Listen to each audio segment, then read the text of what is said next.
Do you hear the birds? Around this time, all these trees here are completely full with birds and they are screaming. It's crazy, no?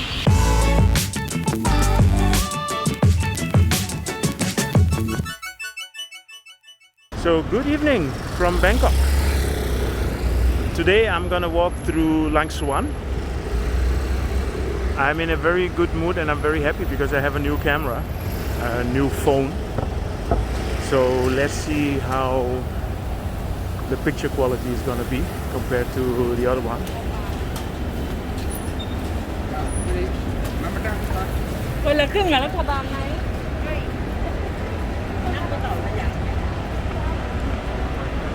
Yeah, so Soi Langsuan is a high-end street here in Bangkok. We have quite a few buildings and apartments here that we do business with. So many of our customers are living in this street. And yeah, it's a very nice, it's next to the Chidlom BTS station, which is in the beginning of the street. And then if you walk through here, you get to the Lumphini Park. So I'm happy to make a little walk here. It's about 5:45. So a lot of people are coming back from work now and are heading home. And yeah, as always, now you get this nice light. So I'm probably gonna experiment a little bit with my camera to see how it works, and I can see already that the zoom in function is amazing. Sorry for this. So I'm gonna just put it on the wide lens again. Okay. So I hope you enjoy this walk. So yeah, this is a small mall here in the beginning of the street, which is called the Portico. Actually, all the way in the beginning of the street, you have another mall, which is the Mercury Mall. The Mercury Mall is it's more like restaurants, and that is here with the Portico as well. So you have some nice bars here.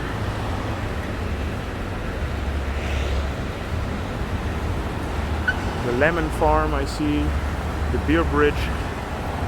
Yeah, so this is really a mall for the people that live in this area. Langsuan is really a residential street. So there's barely any offices here, maybe one or two. So it's either homes or hotels. And at the end you have a very nice new complex, which is the Sindhorn Village. And I'm gonna walk through there today. That's gonna be, I will show it to you. It's gonna be really nice. And yeah. So here in the beginning you have the Sindhorn Midtown. I uploaded some really nice units in there. So this is a hotel and it's also residential. So here the tall tower is hotel, and then to the left there down, there is a residential area.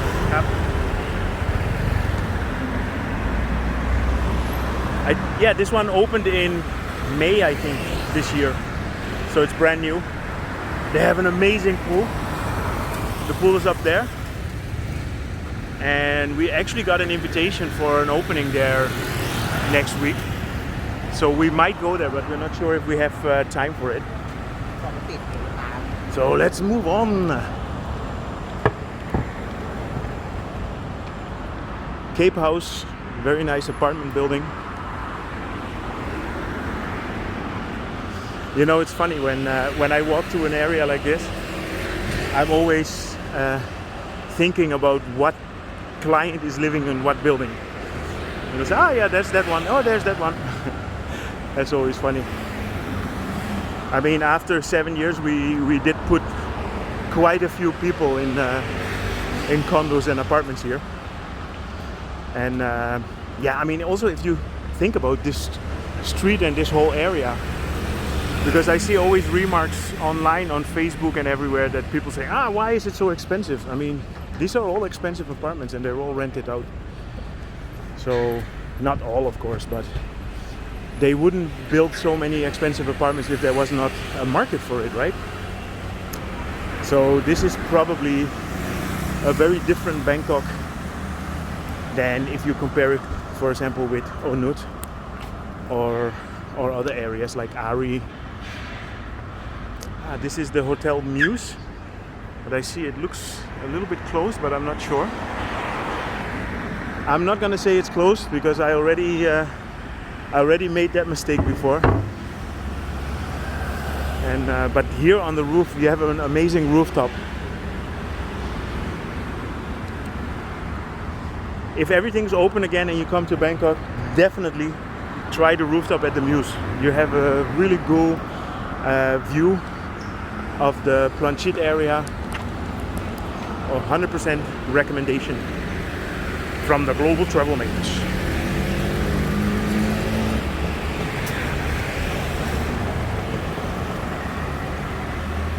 Yeah, so here, this building is called the Langsuan Ville. Then you have the Grand Langsuan, then you have the Q Langsuan, and if I'm not mistaken, there's a Marriott hotel. Here on the left you have the Urbana, which is a mixed apartment and service apartment, so there's 2 towers there.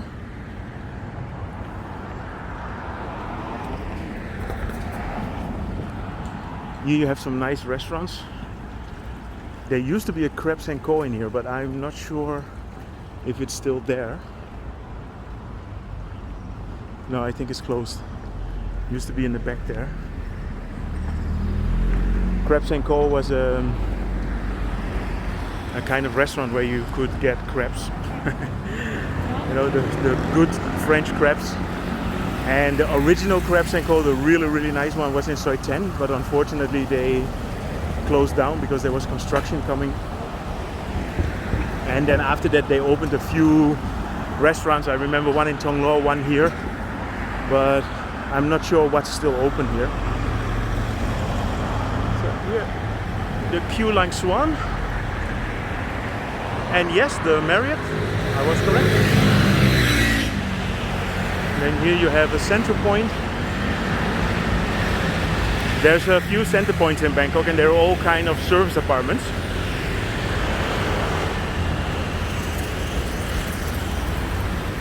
Yeah, if you have a service apartment in Bangkok, that's always quite expensive.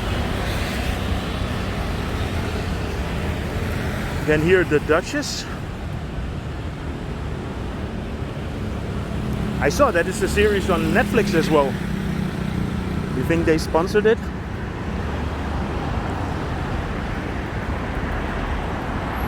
Okay, so now we're getting to the Velaa Mall.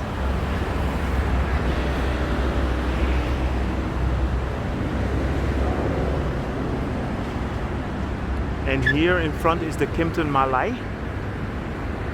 And Sukhumvit Homes, I have some really nice videos of the Kimpton Maa-Lai.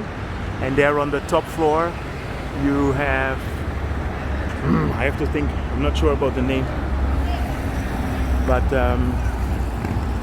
the bar yard, yes, the bar yard on the top floor there, amazing views, 100% recommendation. Oh my god, I keep recommending.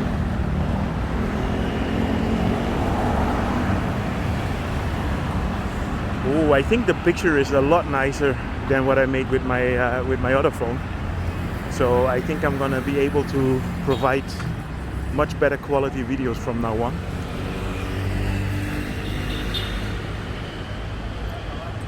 Yeah, so this is the Velaa.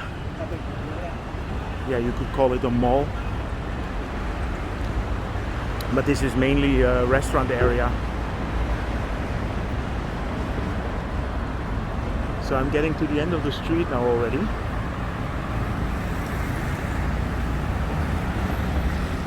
Yeah, Langsuan, I mean, we have apartments and units in Langsuan. So if anybody's interested in living here, just let me know. We can hook you up with a nice apartment, no problem. But this is definitely not an area that's on the cheap. So you have to expect to pay for a 2-bedroom apartment about 70,000, 60, 70 minimum. And 3 bedrooms are probably around 100.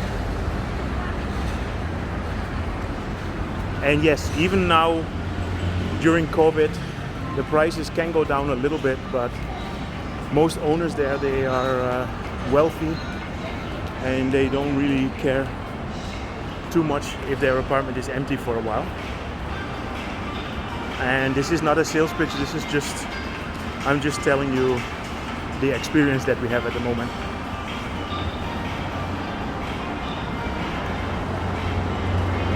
So as you can see also here, I mean, it's quite busy, quite a few people that come here to eat, and all these places are not the cheapest. I mean, I could actually say that yes, Thailand is suffering, but it's mainly the poor people that are really suffering. You know, the people with money, they will always continue. They will always find a way.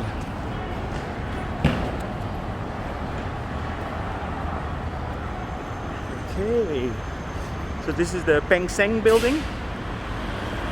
Big, nice big apartments, family friendly.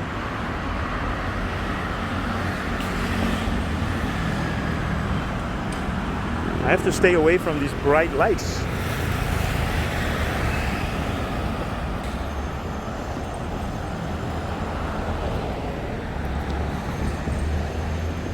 So this here is the Sindhorn, I think it's Kempinsky residences. I know that that's the Kempinsky hotel, but I'm gonna go and walk around a little bit, and I can show you some nicer shots from another direction.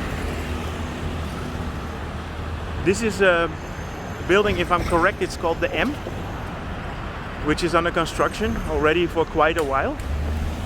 So I don't know what the backstory it is, but it seems to be stalling a little bit. I don't see a lot of progress.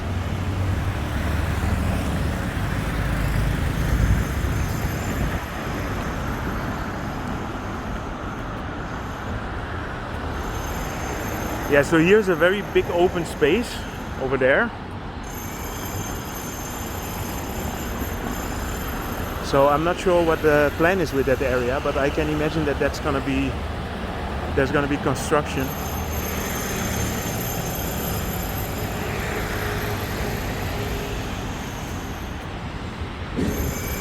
There they are building the Munich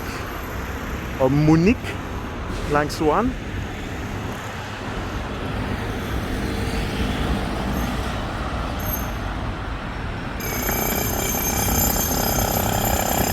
This would be a very nice place for a park. Starting up.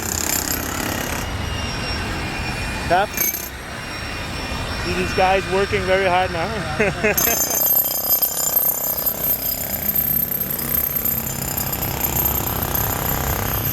So they took all the screens away from here, so it makes a nice open space.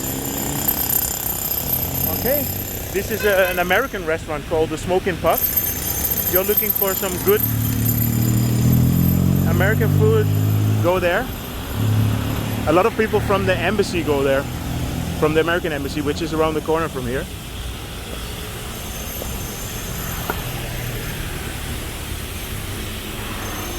Yeah, they should do something with this open space here. This is pretty cool. I mean, I'm sure there's going to be construction at some point. So all this area, this is all originally from the royal family. So if you have an apartment here or you want to buy something, then it's always leasehold, which means that you can only get a contract for like a period of 25 years. Normally with leasehold, it means you get 25 years and then you can extend it 3 times, but you can actually never really own it.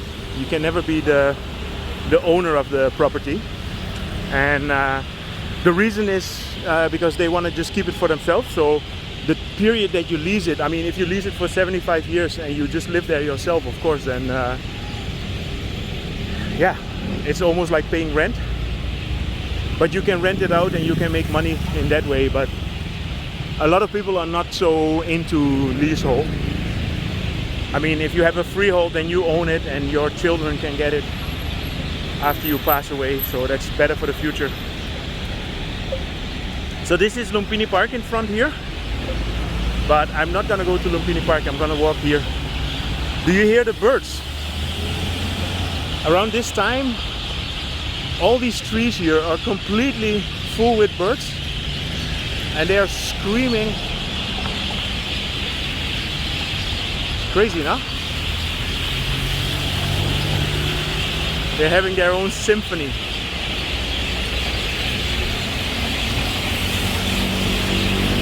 Yeah, I got a question which was more in the Sukhumvit Homes YouTube channel, but I can answer it here as well.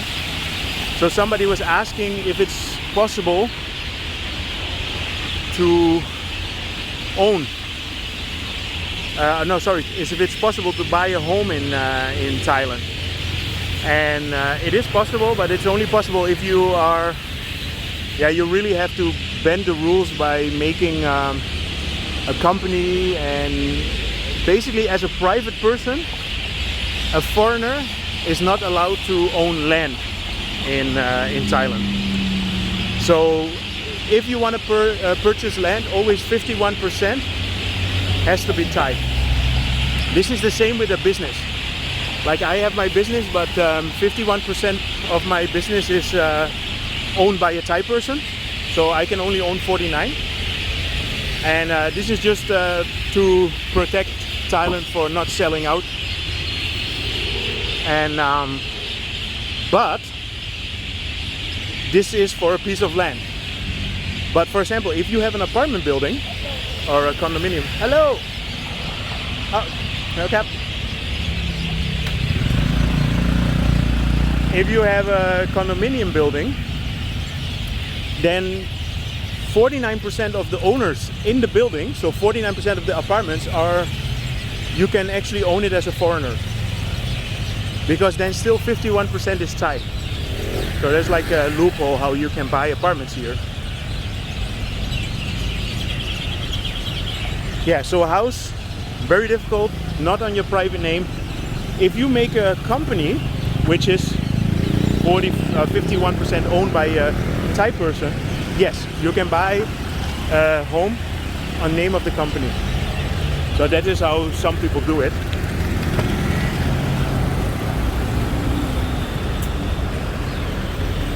Yeah, but apartments, condominiums, no problem. But you always have to think about the foreign quota, that's how they call it. So sometimes it happens that, you know, there already 49% of all the owners are foreigners, so you can never be the 50th owner that is foreigner. So then you have to wait until a foreigner wants to sell it. So yeah, it's part of the regulations. But to be really honest, we are more focused on rentals. So rentals is our strong point. And yeah, one of the things that I was thinking why it's nice to make these kind of videos, I'm just gonna walk through all the areas and I will show you around a little bit. And if anybody's interested in renting an apartment, feel free to connect with me and I'll hook you up.